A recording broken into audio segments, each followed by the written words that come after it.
Bonjour professeur. Présentez-vous et parlez-nous du projet sur lequel vous travaillez à l'Université de Chicago.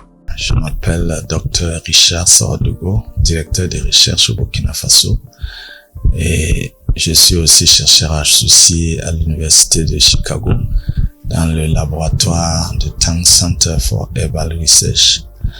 Et donc, j'ai la grâce de travailler en partenariat avec professeur Tagro sur le projet Zézépagnon dans le cadre de l'évaluation des activités anticancéreuses.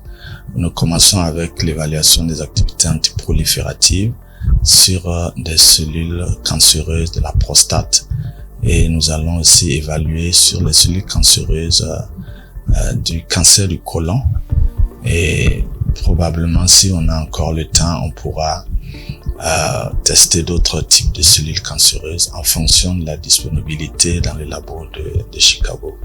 Nous allons également évaluer l'activité anti-inflammatoire de ce produit-là, qui a déjà démontré beaucoup d'effets pharmacologiques.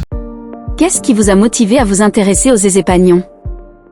Alors, en 2019, je travaillais dans les laboratoires de Chicago, à l'Université de Chicago, et une de mes sœurs m'a parlé de professeur Tagro et en même temps des zézépagnons. Et donc, il m'a invité à Phoenix, dans son état, et je suis allé passer une semaine avec lui.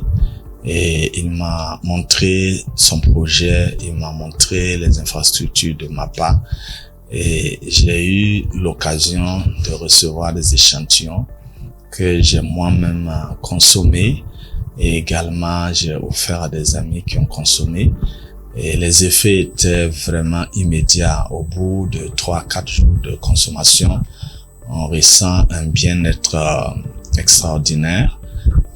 Ça combat beaucoup les inflammations et la fatigue, et après on s'est rendu compte qu'il y avait encore d'autres effets biologiques intéressants, et c'est pourquoi je me suis intéressé à ce produit.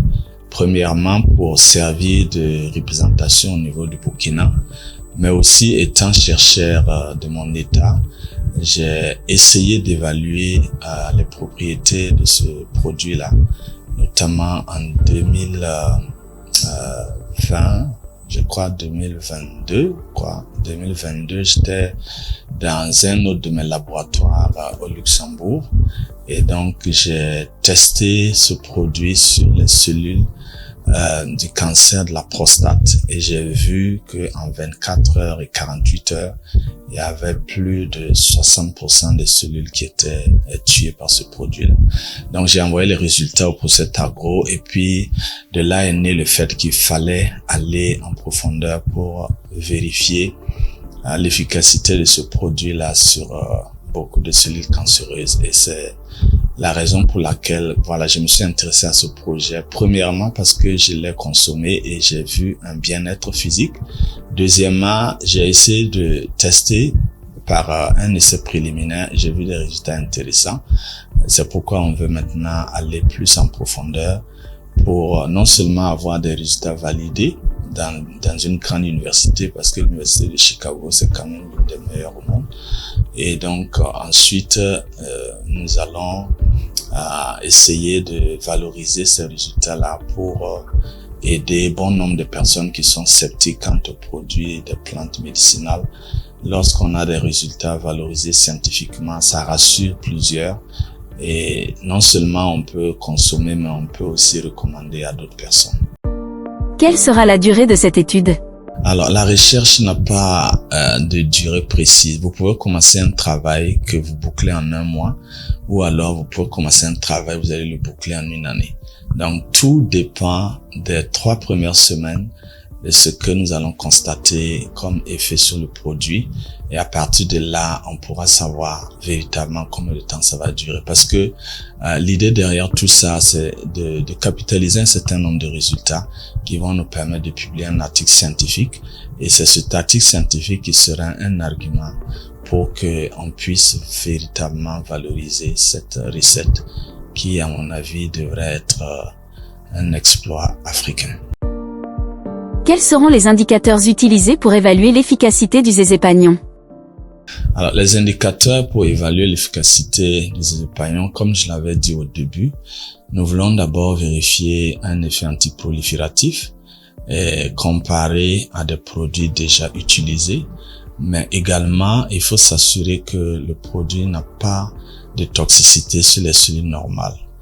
Et en 2022, quand j'avais testé sur les cellules du cancer de la prostate au Luxembourg, j'avais testé aussi sur les cellules saines, on les appelle des PBMC, et donc il n'y avait pas de toxicité. Mais là, comme on est en train de reprendre, il faut encore refaire ces tests-là pour s'assurer que le produit tue les cellules cancéreuses, mais ne tue pas les cellules normales.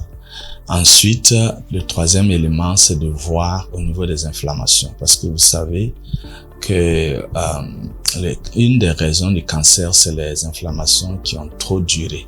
Une inflammation qui a duré longtemps peut aboutir à des cellules qui vont muter vers des cellules cancéreuses. Donc, si déjà le produit peut résorber les questions inflammatoires, ça va être aussi une sorte de prévention contre le cancer. Donc, il y a d'autres paramètres qu'on peut utiliser dans la suite, mais déjà, avec ces trois éléments, on peut aller à une conclusion que le produit est intéressant.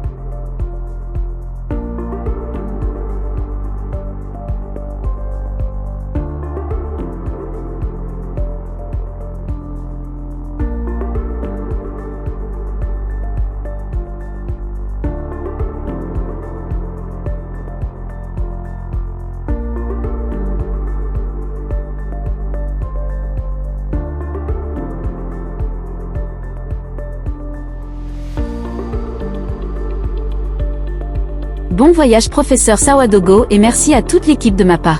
Suivez-nous sur Facebook, YouTube ou Instagram pour plus de contenu et d'aventures.